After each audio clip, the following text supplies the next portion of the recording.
Well, this is different. Cause I'm animated.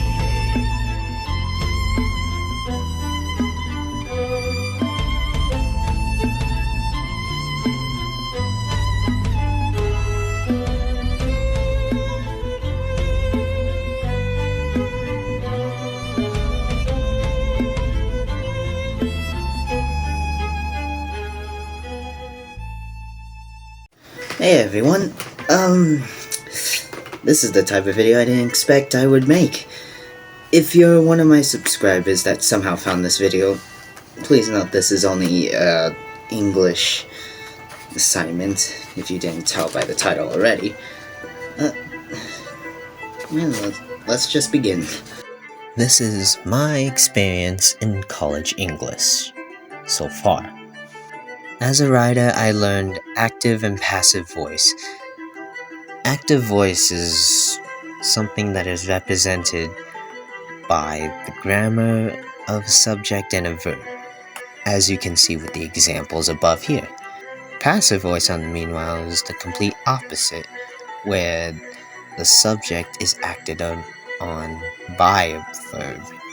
This is significant because I learned of this only when this semester started and we began to work on our papers, which if I didn't take this class, I wouldn't have known about this. It looks boring, I know, but it's like fixing your grammar. Once you read it over or have something to check over it, then you're done. While I would go into the formatting of how we were expected to write our papers, I learned the formatting last year, only this year got to be more specific on how we should structure it.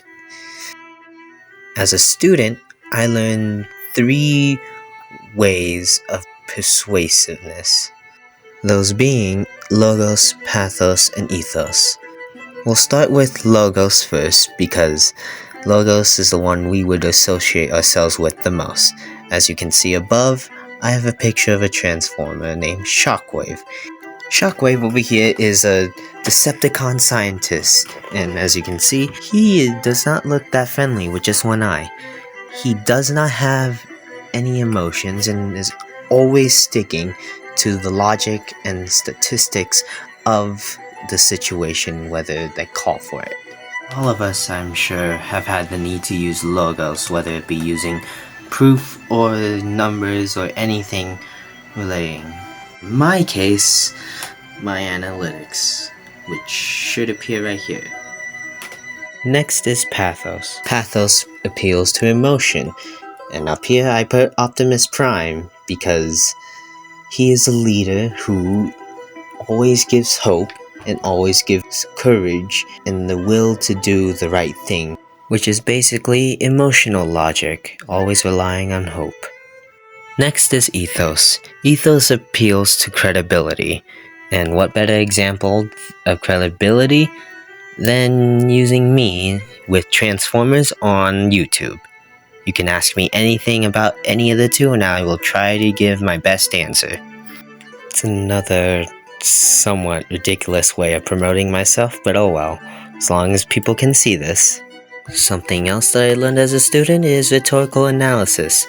It's an analysis considering all rhetorical elements where communication was made and given to make an argument.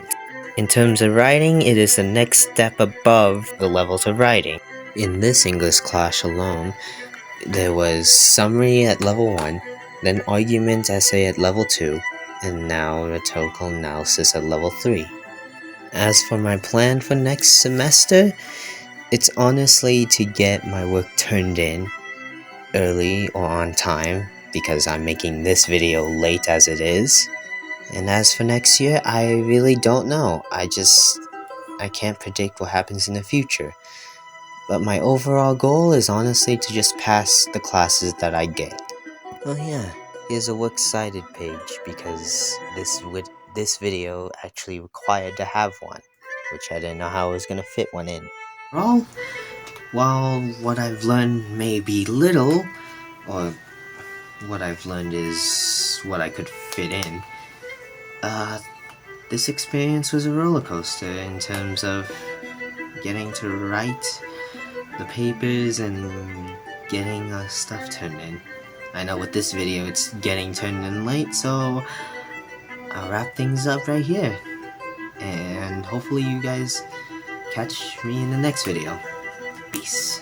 The sky, fly so high, dive back down, burning, move so fast, I go right past your eye, dodging them bullets, they come at me with their teeth serrated, but they don't hurt me, superhero, 'cause I'm animated.